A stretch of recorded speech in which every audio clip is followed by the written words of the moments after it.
Салам радиосында жаңылыктар.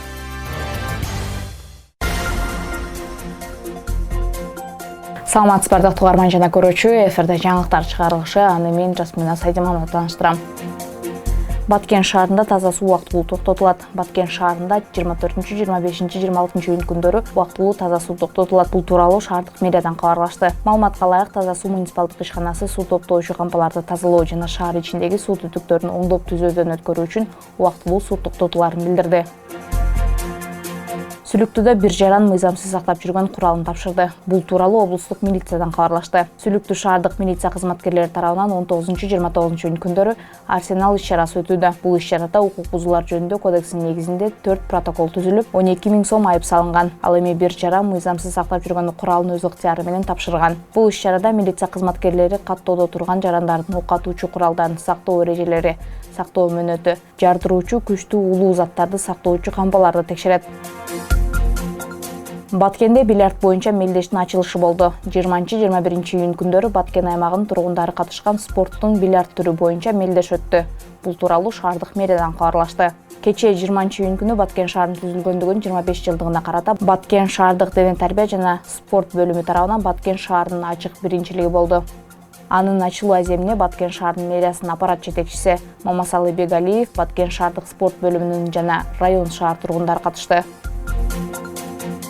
Лейлекте социалдык тармактардан алdoого шектелген жаран кармалды. Бул тууралуу облустук милициядан кабарлашты. Лейлек районунун тургуну белгисиз жаран мал сатамын деп лалафоо аркылуу анын ишенимине кирип, 77 000 сом акчасын котортуп алган соң качып жүргөндүгүн айтып арыз менен кайрылган. Издөөдө жүргөн Жалал Абад облусунун Сузак районунун 31 жаштагы тургуну Лейлек райондук милиция кызматкерлеринин иликтөөсүнүн жыйынтыгында аныкталып, кармалып Разаков шаарына алынып келинген. Бул факты жазык кодексинин алдамчылык беренеси менен катталып, сотко чейинки тергөө иштери башталган. Учурда кармалган жаран убактылуу кармоо жайына киргизилип, тергөө иштери уланууда.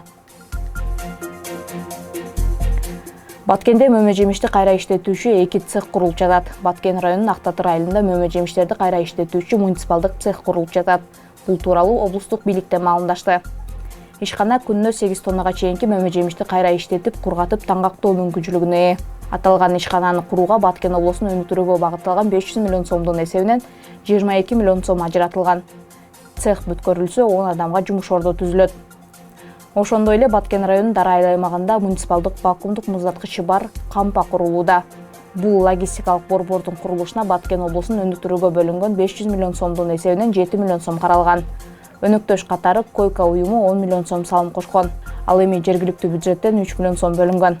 Муздаткычтуу кампа өрүктүн эрте бышуучу, кургатылбаган ак өрүк сортун жана кулпунайды сактоого жакшы шарт болот дейт адистер. Күндүн маанилүү чыгарылыштары мына ушулар болду. Кийинки эфирден амандашканча саламыбыз түз болсун.